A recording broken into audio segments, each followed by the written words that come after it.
Aku mendengar dengan cermat, memproses kata demi kata yang keluar dari mulut adik kembarku ini. Selama bercerita, dia tak berani menatap mataku. Itu benar-benar cerita yang konyol.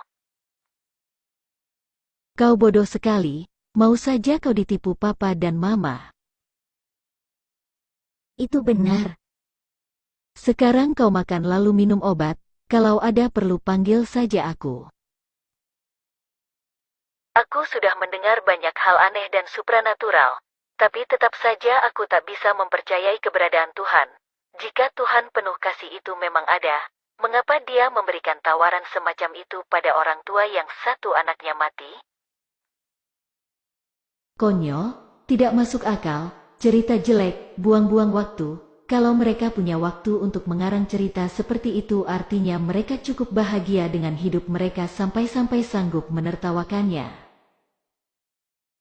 Kalau dipikir-pikir papa dan mama selalu memberiku kebebasan. Dengan besarnya biaya pengobatan Laila, mereka berdua harus bekerja keras sehingga mereka membiarkanku melakukan yang kumau. Mereka tak pernah marah meski aku tak belajar dengan serius. Mereka juga selalu membelikan apapun yang aku mau. Mereka sangat memanjakan anak, seolah-olah mereka tahu waktu mereka terbatas untuk melakukannya. Kubuang pikiran itu jauh-jauh dari kepalaku. Sekarang setelah papa dan mama meninggal kami hidup dengan mengandalkan uang pensiunan mereka berdua. Beberapa kerabat sudah berbicara untuk mengadopsi kami. Tetapi mereka belum mencapai kesimpulan. Kesimpulan yang dimaksud di sini adalah, siapa yang akan mengurus Laila?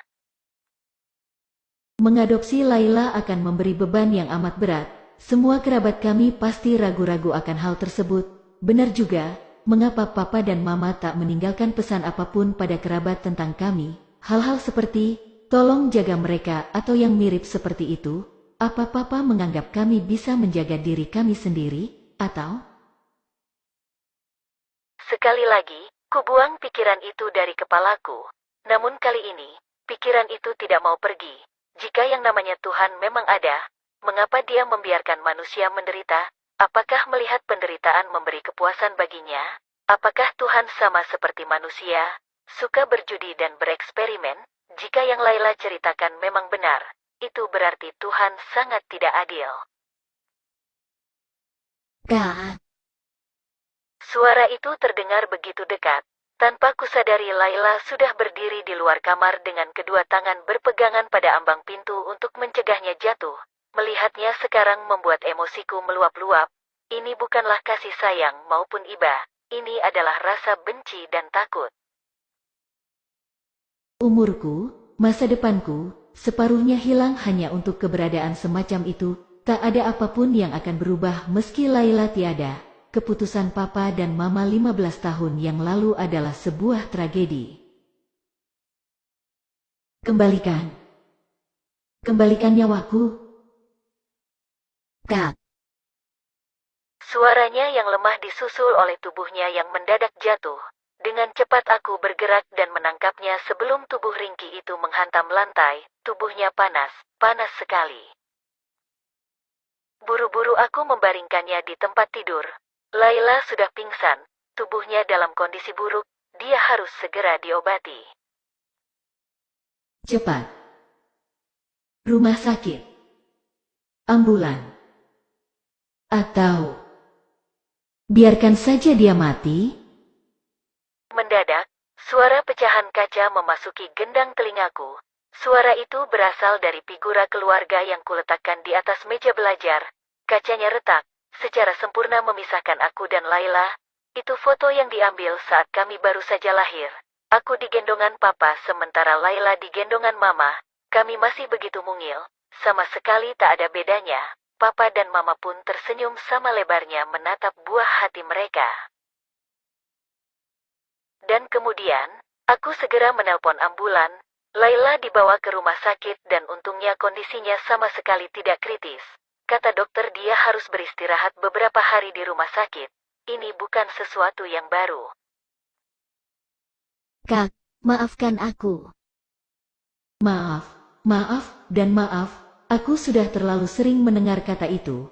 Jika melihat wajahnya dari mata ke mata, aku akhirnya sadar bahwa kami memang saudara kembar. hidup yang kami jalani sungguh bertolak belakang, tetapi kami berbagi darah dan bahkan nyawa yang sama. Semua terjadi begitu saja. Aku langsung bisa memahami perasaan depresi yang dia rasakan hari demi hari. Dia ingin bersekolah, dia ingin bermain di luar, dia ingin menghabiskan lebih banyak waktu denganku, namun dia tak pernah mendapatkan semuanya. Aku yakin, jika dia bisa memilih maka dia lebih memilih untuk tidak hidup. Namun, Papa dan Mama memilih memberinya kehidupan. Tak peduli hidup semacam apa yang Laila jalani, mereka tetap memilih untuk melihatnya hidup. Mungkin mereka berharap akan ada keajaiban lain. Mungkin mereka berharap Laila akan menemukan sesuatu yang penting yang membuatnya bersyukur untuk hidup. Karenanya, mereka memilih memberikannya kehidupan. Bahkan aku pun ingin kau hidup. Ku elus rambutnya, ku kecup keningnya. Bahkan jika separuh hidupku digunakan oleh Laila, itu tak berarti apa-apa. Apa gunanya hidup panjang jika ternyata aku kesepian begitu cepat? Sebagai ganti separuh umur, aku mendapatkan adik yang akan menemaniku selamanya. Itulah yang lebih penting dari semuanya. Karena itu, Tuhan, tolong biarkan kami hidup bersama dengan bahagia. Saat Papa dan Mama meninggal, aku meminta kepadamu, tetapi tak menawarkan apa-apa.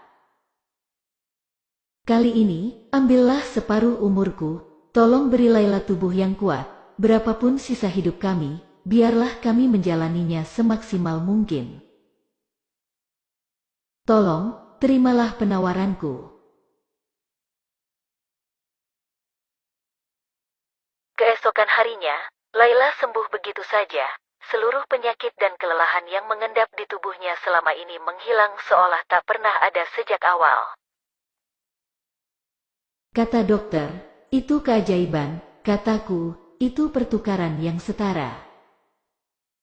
Umur dan kesehatan adalah hal yang semua orang inginkan, tetapi terkadang kita hanya bisa memilih satu. Berumur panjang, tapi sakit-sakitan, atau berumur pendek, tapi sehat. Aku memilih yang kedua. Aku mungkin akan menyesali ini di masa depan. Tetapi, saat ini aku paham, apa yang orang tuaku rasakan 15 tahun yang lalu.